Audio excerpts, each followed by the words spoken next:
بسم اللہ الرحمن الرحیم وبہ نستعین انہ خیر ناصر و معین وصلی اللہ علی محمد و اہل بیتہ الطیبین الطاہرین۔ پروردگار عالم آپ تمام عزیزان کی توفیقات خیر میں اضافہ فرمائے۔ الحمدللہ ہماری گفتگو علم کلام کے تعارف کے بیان میں تھی۔ گزشتہ درس کے اندر عرض ہوا کہ عالم اسلام میں پہلا مسئلہ جو رسمی طور پر علم کلام کی تشکیل کا باعث بنا وہ مسئلہ جبر و اختیار ہے۔ عرض ہوا کہ یہ مسائل اصل میں تو قرآن و پیغمبر اکرم کے فرامین و امیر المؤمنین کے خطبات سے پیدا ہوئے، لیکن یہ جو اس موجودہ شکل میں ہیئت قضائیہ جو کلام کی ہے، اس شکل کے اعتبار سے پہلا مسئلہ جبر و اختیار کا مسئلہ ہے۔ اور اس کے بارے میں بھی عرض کیا کہ یہ ایک نیچرل اور طبیعی بات ہے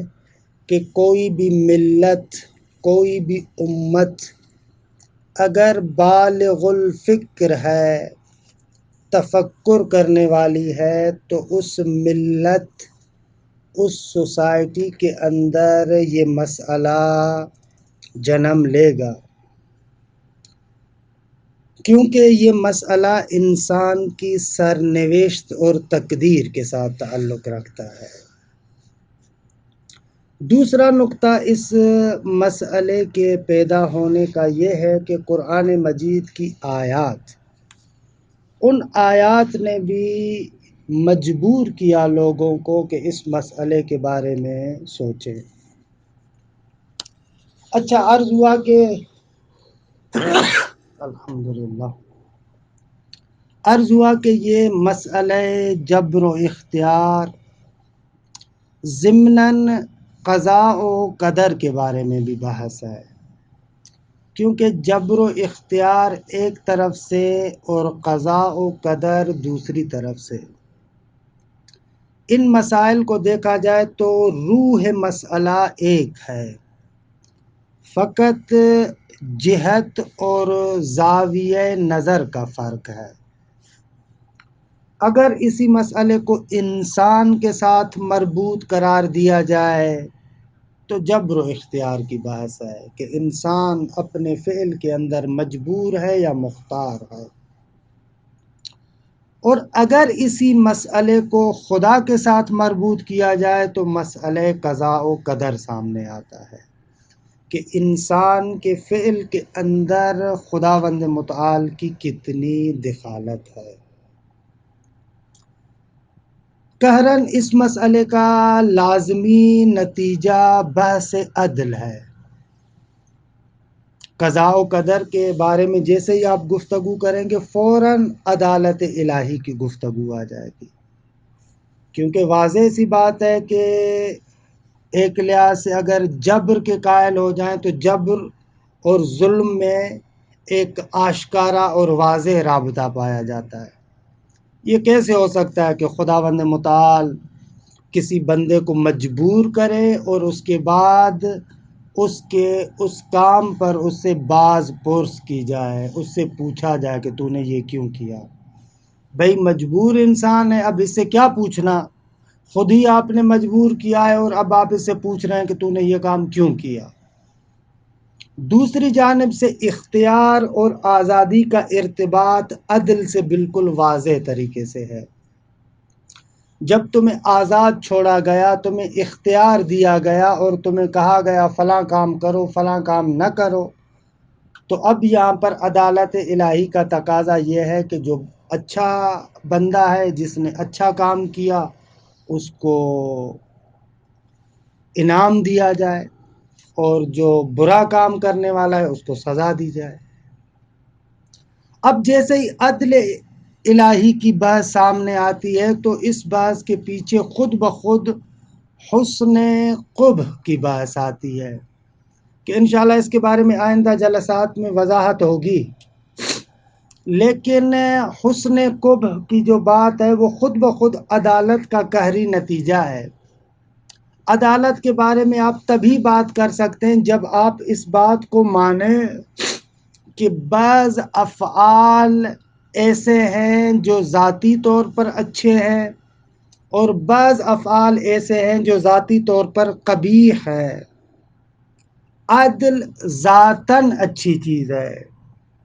ظلم ذاتاً بری چیز ہے۔ اس کو آپ مانیں گے تبھی عدالت کی بحث کو چھیڑ سکتے ہیں، کیونکہ اگر اس مسئلے کو ہم کہیں کہ نہ بعض افعال کے اندر فی نفس ہی اور ذاتی طور پر حسن نہیں ہے اور نہ ہی ان کے اندر فی نفس ہی اور ذاتی طور پر قبح پایا جاتا ہے، بلکہ جیسے کہ بعض فرق اسلامی کہتے ہیں کہ ہر وہ کام کہ جو مولا انجام دے وہ اچھا ہے اور جس سے وہ جو کام نہ کرے اور کہے کہ یہ کام برا ہے تو ہم بھی کہیں گے برا ہے۔ یعنی وہی اشاعرہ کی مشہور تعبیر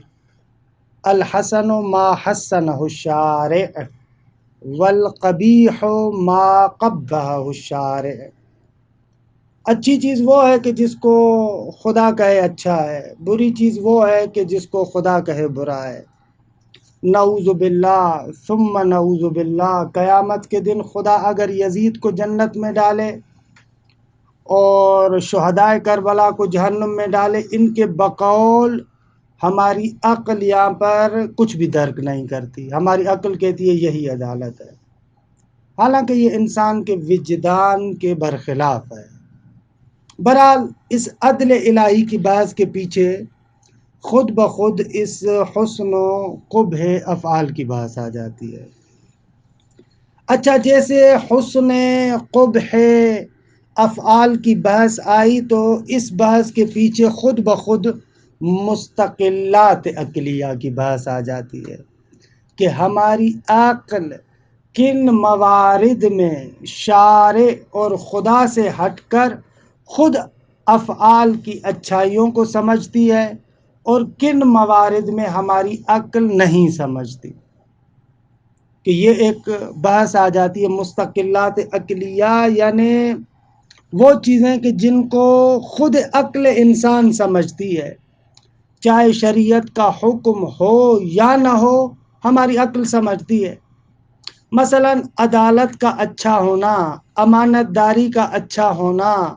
اسی طریقے سے صداقت کا اچھا ہونا ایسی چیز ہے کہ جس کو ہماری عقل سمجھتی ہے،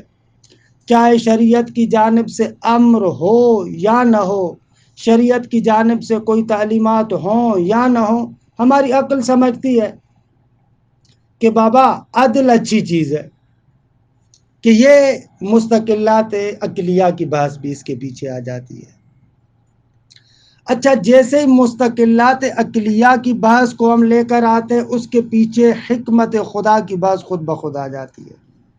اچھا، جب عقل بعض افعال کے حسن کو اور بعض افعال کے قبح کو سمجھتی ہے تو یہ گفتگو ہوتی ہے کہ خداوند متعال کے جتنے بھی افعال ہیں، خداوند متعال نے یہ جو مختلف کائنات کے اندر افعال انجام دیے ہیں، آیا ان کی حکمت ہے یا عبث ہے؟ عقل کہتی ہے کہ ایک حکیم انسان سے قبیح ہے کہ ایک فعل کو عبث اور بیہودہ بنائے۔ یہاں پر یہ گفتگو ہوتی ہے کہ افعال الہی کی غرض و غایت ہے یا نہیں ہے، کہ علم کلام میں بعد میں ہمارے سامنے یہ ایک بہت بڑی بحث کی صورت میں آئی کہ اشاعرہ جو حسن قبح عقلی کے مخالف ہیں، ان لوگوں نے رسمی طور پر کہا کہ افعال اللہ لا یعلل بالاغراض، خداوند متعال کے افعال کی کوئی غرض و غایت نہیں ہے، جبکہ اس کے مقابلے میں اشاعرہ کے مقابلے میں عدلیہ کہ اس عدلیہ کے اندر معتزلہ اور امامیہ دونوں آ جاتے ہیں، ان لوگوں نے کہا کہ یہ کبھی ہے، نہیں ہو سکتا کہ آپ کہیں کہ خدا کے افعال کی کوئی غرض و غایت نہیں ہے۔ افعال اللہ لا یعلل بالاغراض غلط بات ہے، بلکہ معلل بالاغراض ہے۔ افعال الہی کی غرض ہے، غایت ہے، لیکن یہ اور بات ہے کہ وہ غرض و غایت ایسی نہیں ہے کہ جس غرض و غایت سے خدا کو فائدہ ہوتا ہے، نہ، بلکہ یہ غرض و غایت اس لیے ہے تاکہ فعل مخلوق اس سے استفادہ کرے، کہ انشاءاللہ اس بحث کے بارے میں تفصیلات آگے کسی مناسبت سے ذکر کریں گے انشاءاللہ، کہ اشاعرہ یہ کہہ رہے ہیں، عدلیہ اس طریقے سے کہہ رہے ہیں، لیکن یہاں پر دقیق اور عمیق نظر کہ انشاءاللہ اگر آئندہ مباحث میں موقع ملا تو بیان کریں گے، حکماء کی ہے، فلاسفہ کی ہے، ان لوگوں نے خوبصورت طریقے سے اس بحث کے اندر ورود پیدا کیا، انہوں نے خوبصورت بیان کیا۔ شیخ الرئیس بو علی سینا الاشارات کے اندر خوبصورت بیان اس مسئلے کا پیش کرتے ہیں کہ جو اشاعرہ اور عدلیہ دونوں سے ہٹ کر ہے، کہ بعد میں پھر ملا صدرہ نے بھی اس کو خوب بیان کیا، یہاں تک کہ مرحوم علامہ طباطبائی نے نہایہ کے اندر بھی اس کو بہت ہی خوبصورت انداز سے بیان فرمایا ہے، کہ بہرحال آئندہ مباحث میں کسی مناسبت سے اس بحث کو ذکر کریں گے۔ جیسے یہ حکمت تک بحث پہنچی تو پھر آہستہ آہستہ توحید افعالی کے بارے میں گفتگو ہوئی، توحید افعالی سے توحید صفاتی کی طرف گفتگو ہوئی، اور اس طریقے سے کلامی مباحث آہستہ آہستہ پیدا ہونا شروع ہو گئے۔ آپ نے دیکھا کہ ابھی تک جو ہم نے آپ کے سامنے کلامی مباحث کا ایک ارتباط اور رابطہ بیان کیا، کہ کس طریقے سے جبر و اختیار کے بحث سے قضاء و قدر تک پہنچے، قضاء و قدر سے عدل الہی تک پہنچے، عدل الہی سے حسن قب عقلی تک پہنچے، حسن قب عقلی سے مستقلات عقلیہ تک پہنچے، مستقلات عقلیہ سے حکمت خدا کی طرف پہنچے، حکمت سے توحید افعالی، توحید افعالی سے توحید صفاتی۔ ان مباحث کے ارتباط کو اچھے طریقے سے سمجھے، اگرچہ یہ میں نے کل بیان کیا تھا، لیکن کل کے درس میں آخر میں تھوڑا سا عجلت اور جلدی میں بیان کیا تھا، لہٰذا اس بحث کا میں نے تکرار کیا کہ اس رابطے کو سمجھیں۔ اچھا، اب یہاں تک دیکھیں بہت سارے مسائل ہمارے سامنے آ جاتے ہیں۔ جیسے ہی میں نے عرض کیا تھا نا کہ فلاسفہ کی کتابوں کے ترجمے ہوئے، تو اب علم کلام کا قلم رو اور حدود میں بہت زیادہ وسعت آئی، نئے نئے مسائل پیدا ہوئے، ان نئے نئے مسائل کے ساتھ باقاعدہ متکلم فلسفی کے ساتھ میدان جنگ کے اندر اترا، کہ یہ انشاءاللہ یہاں پر تو مختصر لیکن فلسفے کا جو تعارف بیان کریں گے وہاں پر تفصیل سے اس جنگ و جدال کے بارے میں گفتگو ہوگی۔ خلاصہ کہنے کا مقصد یہ کہ کلام اور فلسفے کا جھگڑا ہوا۔ بریکٹ میں صرف ایک نقطہ کہتا ہوں، یہ جو ہمارے ہاں عام طور پر تأثر ہے کہ کوئی بندہ اگر کسی کلامی نظریے کی مخالفت کرتا ہے، اس کا مقصد یہ ہے کہ وہ دین کی مخالفت کرتا ہے، یہ بات غلط ہے۔ اس نقطے کو بالکل اپنے ذہن کے اندر راسخ کر لیں۔ کلامی تفکر دین کی ایک تفسیر ہے، ایک خاص طرز تفکر ہے، اور دین کو ایسے سمجھنا ہے۔ ان کے مقابلے میں ہو سکتا ہے ایک اور گروہ ہو جس کا طرز تفکر متکلم کی طرح نہ ہو، کلامی طرز تفکر اس کا نہ ہو، لیکن ہو سکتا ہے کہ بالکل کاملاً دیندار انسان ہو۔ یہ ہمارے معاشرے کے اندر ایک عجیب طریقے کی بات کی جاتی ہے اور تأثر دیا جاتا ہے کہ کوئی بندہ اگر آ کر متکلمین کے بعض آراء اور نظریات سے اختلاف کرتا ہے تو فوراً نتیجہ یہ نکالتے ہیں کہ بس یہ دین کا مخالف ہے۔ نہ عزیز من، ایسے بالکل نہیں ہے۔ ہو سکتا ہے ایک بندہ کلامی نظریات کے ساتھ اختلاف رکھتا ہو لیکن دیندار انسان ہو۔ ضروری نہیں ہے کہ آپ کہیں کہ کلام یعنی فقط دین، اگرچہ متکلم یہی سمجھتا ہے کہ دین کے دفاع کا بیڑا میں نے اٹھایا ہوا،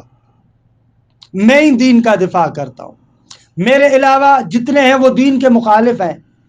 لیکن حقیقت ایسے نہیں ہے۔ جیسے کلام اور فلسفے کا آپس میں نزاع اور جھگڑا ہوتا ہے، خصوصیت سے عالم اسلام کے اندر، تو کلام نے فلسفے کی نسبت جو موقف اختیار کیا، بہت سارے موارد میں ایک دوسرے پر اشکالات کرنا شروع کر دیے۔ اب ان اشکال و جوابات کی وجہ سے بالآخر ایک متکلم مجبور ہوا کہ ان فلاسفہ کے ساتھ جھگڑا کرنے کے لیے ان کی اصطلاحات کو سمجھے۔ لہذا ہم دیکھتے ہیں کہ بعد میں ایک مرحلہ آتا ہے، ہماری کلامی کتابوں کے اندر بہت سارے فلسفی مسائل کے بارے میں گفتگو ہوتی ہے، خصوصیت سے 7ویں صدی کے بعد، کہ انشاءاللہ آگے چل کر ذکر کریں کہ کلام کا رنگ تبدیل ہو گیا، لیکن اس سے پہلے بھی تھوڑا بہت چل رہا تھا، لیکن 7ویں صدی کے بعد باقاعدہ ہماری کلامی کتابوں کے اندر رسمی طور پر اسلامی فلسفے کے مسائل کو بیان کیا جاتا تھا۔ مثلا فلسفے میں جواہر اور اعراض کے بارے میں گفتگو ہوتی، کہ فلسفے میں بیان کرتے ہیں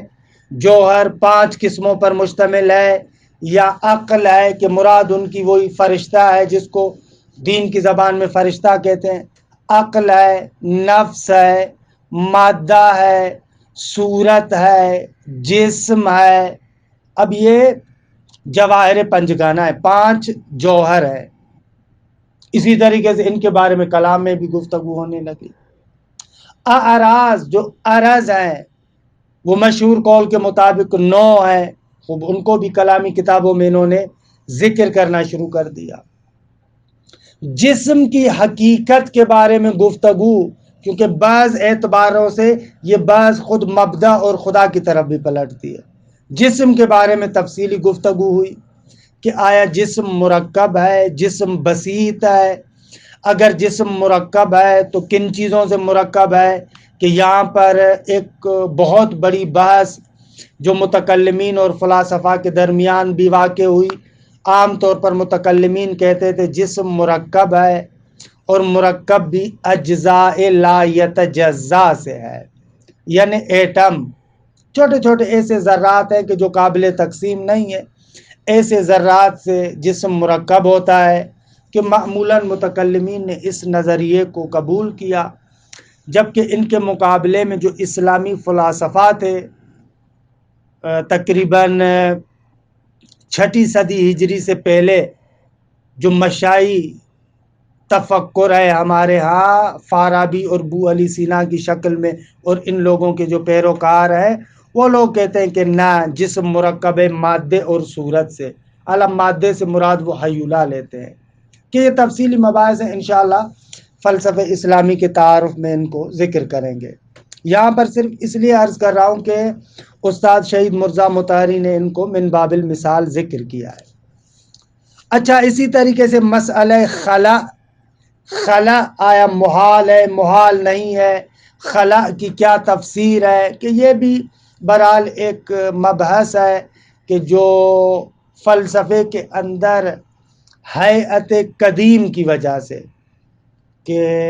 بہت زیادہ وہ ہیئت قدیم جو ہیئت بطلمیوس ہے اس کا اثر رہا ہے، اس کے اثر کی وجہ سے کچھ مسائل جو فلسفے کے طبیعیات کے ساتھ تعلق رکھتے ہیں وہ اس ہیئت قدیم سے متاثر ہیں، بطلمیوسی ہیئت جو ہے اس ہیئت سے متاثر ہے، کیونکہ ہیئت بطلمیوس اس قدیم ہیئت کے مطابق، البتہ آج کل پتہ چلا کہ یہ ہیئت باطل ہے، لیکن اس علم ہیئت کے آپ لوگوں کے ہاں مثلا علم نجوم بھی کہتے ہیں، حالانکہ علم نجوم اور علم ہیئت میں فرق ہے۔ اس علم ہیئت کے نظریے کے مطابق، فلکیات کے نظریے کے مطابق، یہ عالم مادہ 9 افلاک سے مرکب ہے۔ 9 افلاک ہیں یہاں پر، 9 افلاک،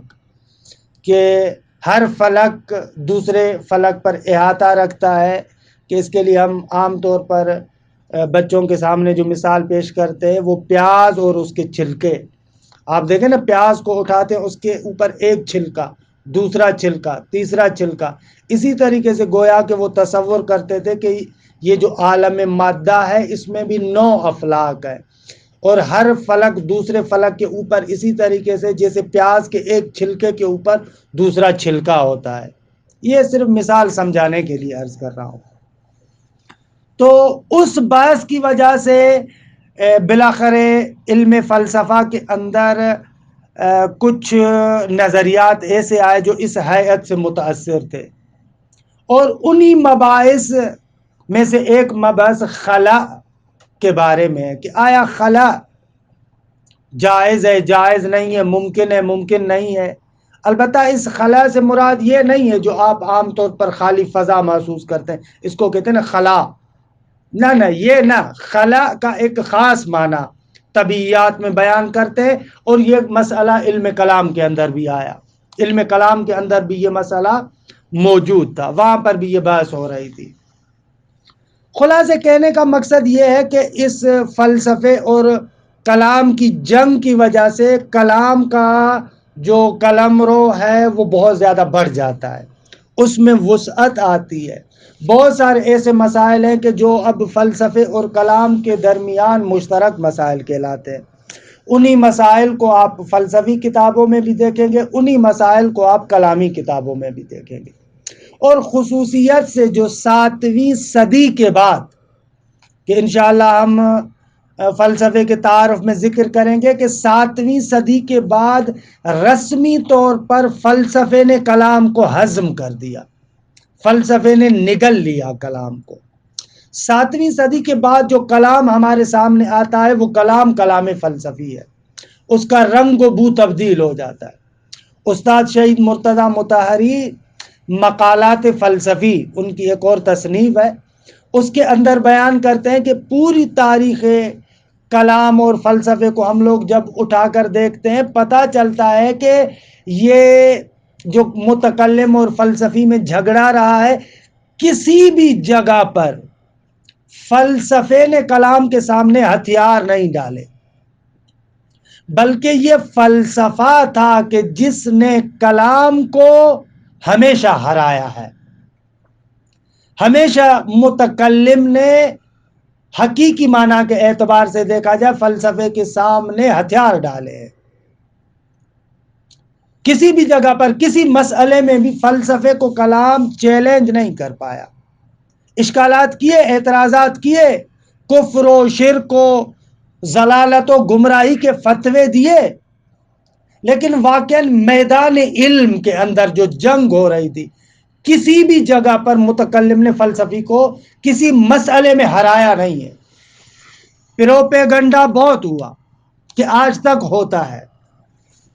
لیکن عملی طور پر دیکھتے ہیں کہ آہستہ آہستہ جو دانشور آتے ہیں وہ فلسفے کی طرف جذب ہو جاتے ہیں۔ لہذا ہمارا 7ویں صدی سے جو کلام سامنے آتا ہے، اس کلام کا رنگ و بو فلسفی ہے۔ اس کی بہترین مثال جو میں یہاں پر آپ کے سامنے دوں، وہ خواجہ نصیر الدین طوسی کی کتاب تجرید الاعتقاد ہے۔ آقا جان، یہ عجب ہے، خواجہ نصیر الدین طوسی کی شخصیت عالم اسلام کے اندر اتنی بڑی شخصیت ہے، اور اس کی یہ جو کتاب تجرید الاعتقاد ہے، اس نے عالم اسلام کے اندر عجیب تہلکہ مچایا کہ آپ جا کر دیکھیں ہر مکتبہ فکر کے بندے نے اس تجرید الاعتقاد پر شرح لکھی ہے یا اس پر تعلیقہ لگایا۔ یعنی جیسے ہی اس نے کلام کو ایک نئے پیرائے میں ہمارے سامنے پیش کیا کہ یہاں سے کہتے ہیں کہ خواجہ کی اس تجرید کے بعد کلام فلسفے میں ہضم ہو جاتا ہے، چند معمولی مسائل کے علاوہ باقی تقریباً کلام کا رنگ وہی فلسفی ہو جاتا ہے۔ اسی لیے آپ دیکھیں تجرید الاعتقاد کا ایک بہت بڑا حصہ امور عامہ پر مبتنی، امور عامہ یعنی وہی فلسفی مباحث، ان مباحث پر مشتمل ہے کہ عجب شخصیت ہے خواجہ کی، کہ یہ ابھی یہاں پر تو شاید اتنا تذکرہ نہ ہو، بعد میں تعارف فلسفہ میں انشاءاللہ خواجہ کے بارے میں گفتگو کریں گے کہ خواجہ نصیر الدین طوسی عجیب شخصیت ہے، سیاسی لحاظ سے بھی اس بیچارے کو بلیم کرتے ہیں بعض مخالفین، لیکن بہرحال عجب شخصیت ہے، عجب شخصیت ہے واقعا، کہ تاریخ اسلام میں اس قسم کی شخصیات بہت کم شاذ و نادر شخصیات پیدا ہوئی ہیں کہ دینداری کے اعتبار سے بھی علامہ حلی ان کے شاگرد تھے نا معقولات میں، علامہ حلی خواجہ نصیر الدین طوسی کے شاگرد ہیں معقولات میں، کلام و فلسفے میں، اور کہتے ہیں کہ خواجہ نصیر الدین طوسی علامہ سے فقہ کے اندر استفادہ کرتے تھے، کہ یہ بھی ایک جالب کہانی ہے کہ جب خواجہ نصیر الدین طوسی ہمارے حوزہ علمیہ حلے میں آتے ہیں، حلہ جیسے نجف ہے، اسی طریقے سے ایک زمانے میں حلہ ایک بہت بڑا علمی مرکز تھا کہ جہاں پر محقق حلی جیسا عظیم فقیہ کہ اس کی جو تصنیف شرائع الاسلام ہے آج تک حوزات علمیہ کے اندر رائج رہی ہے۔ بہرحال یہ فقہ کا مسئلہ ہے کہ اس کی طرف نہیں جاتا۔ وہاں پر خواجہ نصیر الدین طوسی آتے ہیں، وہاں کے علماء سے ملتے ہیں، وہاں پر علامہ حلی خواجہ نصیر الدین طوسی کے ساتھ متعارف ہوتے ہیں، تعارف ہوتا ہے، خواجہ سے متاثر ہوتے ہیں، پھر علامہ حلی کہ جس کے ماموں تھے محقق حلی صاحب شرائع، اس کی اجازت سے خود خواجہ کے ساتھ چلے جاتے ہیں بغداد، اور پھر اس طریقے سے اس کی شاگردی اختیار کرتے ہیں کہ علامہ حلی فرماتے ہیں کہ میں نے اپنی پوری زندگی میں خواجہ نصیر الدین طوسی کو ایک مکروہ عمل بھی انجام دیتے ہوئے نہیں دیکھا۔ اللہ اکبر، اتنی دیندار شخصیت ہے۔ لیکن بہرحال ان کی جیسے ہی میں عرض یہ کر رہا تھا کہ تجرید الاعتقاد ہمارے سامنے آتی ہے، اس تجرید کے اندر آپ دیکھیں فلسفی مسائل بہت بڑے پیمانے پر آتے ہیں۔ اصلاً کلام فلسفے کا رنگ اختیار کر لیتا ہے، فلسفی رنگ میں ہمارے سامنے آتا ہے، اور اس تجرید الاعتقاد نے ہر مکتب فکر کے بندے کو متاثر کیا۔ اسی لیے دیکھیں بڑے بڑے سنی شراح آپ کو تجرید کے ملیں گے، مشہور ترین شرح جو شرح جدید کے نام سے فاضل کوشجی، خب یہ جو کوشجی ہے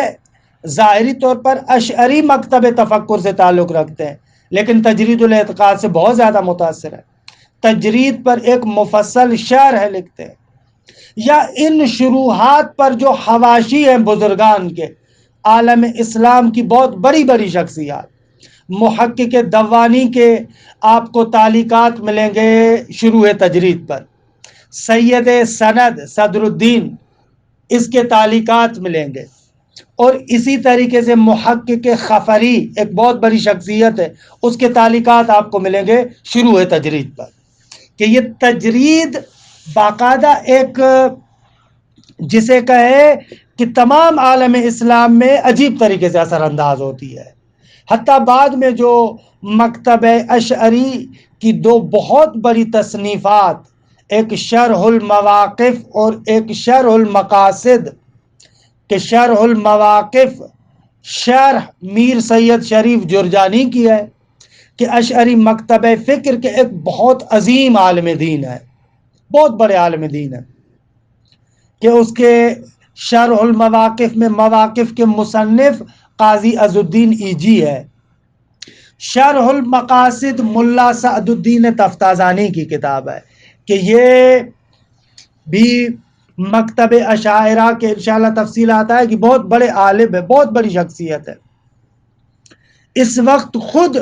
اہل سنت کے بہت کم شخصیتیں آپ کو ملیں گی کہ جن کے اندر صلاحیت ہو شرح المواقف اور شرح المقاصد کو سمجھنے کی، تدریس کرنے کی. لیکن بہرحال اس مکتب فکر کی یہ 2 عظیم تصنیفات ہیں. لیکن جو اہل دقت ہے، جو محققین ہیں، وہ جانتے ہیں کہ ان کتابوں کے اندر وہ جو فلسفی مباحث امور عامہ کی شکل میں ہے وہ تقریباً تجرید کی نقل ہے، وہیں سے لیا گیا ہے. خلاصہ کلام کے بحث کے دامن کو یہاں پر فی الحال سمیٹتے ہیں کہ اس طریقے سے کلام اسلامی میں وسعت آتی ہے. بہرحال میری ان تمام باتوں کا قہری نتیجہ یہ نکلا کہ ہمارے پاس کلام 2 شکلوں میں آیا، ایک کلام عقلی اور ایک کلام نقلی. نقل یعنی جس میں قرآن و روایات کے ظواہر کو دلیل بنایا جاتا ہے. کلام عقلی یعنی جس کلام کے اندر جو نظریات ثابت کیے جاتے ہیں